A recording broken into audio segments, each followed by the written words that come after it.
چلیے میں نوجوانوں سے کہتا ہوں, بزرگوں سے بھی کہتا ہوں, چلیے ایک پریکٹیکل کیجیے.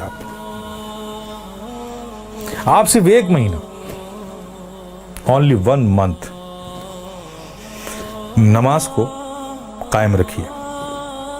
کچھ بھی ہو جائے, ٹرین چھوٹتی ہے چھوٹ جائے, گاڑی چھوٹتی ہے چھوٹ جائے, کچھ بھی ہو جائے, لیکن نماز مت چھوڑیے. میں پریکٹیکل بات کہہ رہا ہوں. 1 مہینہ اس پر قائم رہیے, پھر 1 مہینے کے بعد نماز خود ہی آپ کو نہیں چھوڑے گی. آپ کر کے تو دیکھو یار, کر کے تو دیکھو میرے پیارے, پھر دیکھو کیا لطف آتا ہے.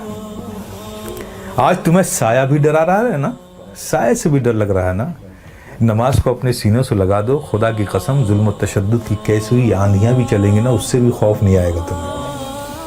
جو بندہ 5 وقت اپنے رب کی بارگاہ میں حاضر رہتا ہو.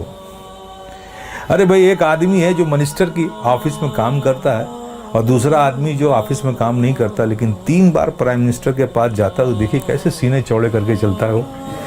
اس کا آنا جانا پی ایم کے آفس میں ہے.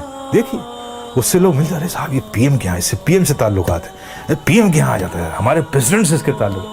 دیکھیے کتنا بے خوف گھومتا ہے اس ملک میں. اور تم, اللہ نے کتنا فضل فرمایا کہ 5 وقت تمہیں یہ سعادت نصیب کرتا ہے.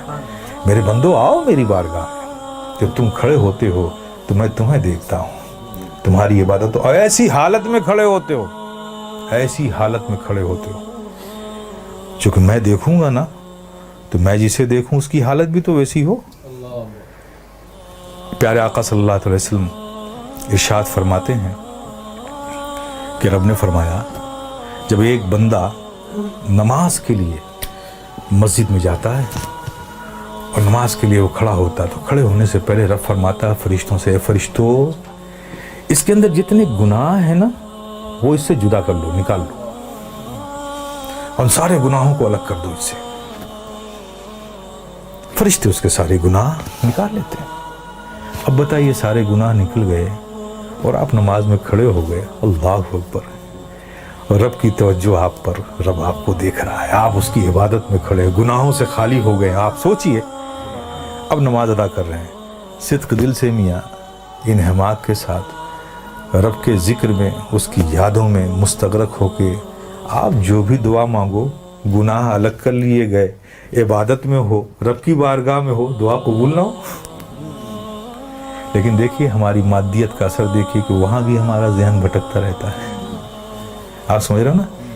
پھر اس کے بعد کیا ہوتا ہے, جب وہ بندہ نماز سے فارغ ہوتا ہے, کتنی بڑی نعمت ہے آپ سوچو.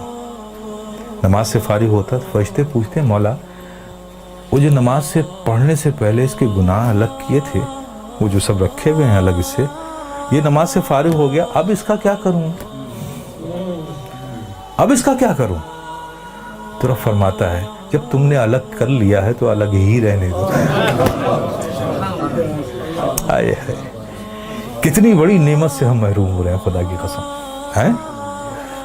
اس لیے میرے عزیز, میرے پیارے, یہ بہت بڑی نعمت ہے, بہت بڑی نعمت.